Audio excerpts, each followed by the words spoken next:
Magandang umaga mga kahuan, narito na ating ulat panahon ngayong araw sa Pilipinas.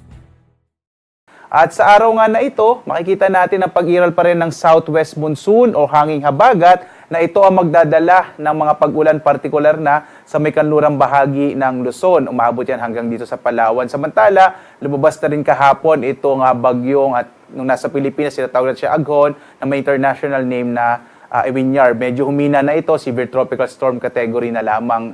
Samantala, sa iba pang bahagi ng ating bansa, mga isolated rain showers and thunderstorms na mararanasan. Ilang bahagi nga ng Visayas at Mindanao, maaari ring makaranas ng medyo mainit na temperatura sa tanghali. Samantala, sa ngayon, wala naman tayong minomonitor na anumang low pressure area, kaya itong bagyong Aghon na nga ang inaasahan natin na huling bagyo dito sa buwan ng Mayo. Pagdating natin ng Hunyo, isa o dalawang bagyo ang ating inaasahang papasok o mabubuo sa loob ng Philippine Area of Responsibility.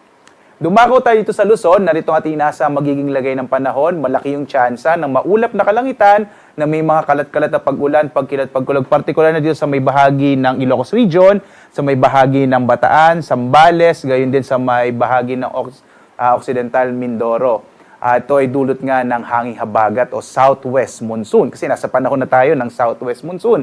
Sa nalabing bahagi ng Luzon, asahan naman natin yung mainit pa rin na tanghali na may mga isolated o pulo-pulong pag-ulan, pagkilat, pagkulog. Kasama na dyan itong Metro Manila. Kaya asahan natin, magdala pa rin tayo ng mga pananggalang sa ulan dahil nga sa mga posibilidad ng mga thunderstorms sa hapon hanggang sa gabi at sa madaling araw. At dahil medyo mainit pa rin yung tanghali, asahan natin itong agwat ng temperatura sa Lawag, 24 to 32 degrees Celsius. Mainit pa rin dito sa Mitugagaraw na aabot na hanggang 36 degrees Celsius. Sa Baguio naman, 17 to 24 degrees Celsius, habang sa Kamaynilaan, nasa 26 to 32 degrees Celsius. Sa Tagaytay naman, 23 to 29 degrees Celsius, habang sa Legazpi City, 26 to 33 degrees Celsius. Umaabot nga itong southwest monsoon o habagat dito sa may bahagi ng Palawan, kaya malaki yung chance ng mga pag-ulan din dito sa may Kalayaan Islands at sa may area ng Palawan. Agwat ang temperatura sa Kalayaan Islands, 26 to 31 degrees Celsius. Sa Puerto Princesa naman, 26 to 31 degrees Celsius. Ang nalalabing bahagi naman dito sa may bahagi ng Visayas ay inaasahan natin ng mga isolated rain showers and thunderstorms. Agwat ang temperatura sa Iloilo, 25 to 32 degrees Celsius. Sa Cebu naman, 26 to 34 degrees Celsius. Habang sa Tacloban, 26 to 32 degrees Celsius.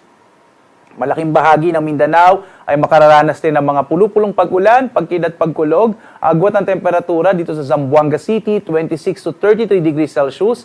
Sa Davao naman, 26 to 33 degrees Celsius, habang sa Cagayan de Oro City, 25 to 33 degrees Celsius. Sa ngayon, wala tayong nakataas na gale warning, kaya ligtas sa pumalaot sa mga sakyang pandagat at malilit na mga bangka sa mga baybayin ng ating bansa. Iba yung pag-iingat na lamang kapag meron tayong mga thunderstorms na maaaring magdulot ng paglakas ng alon ng ating karagatan.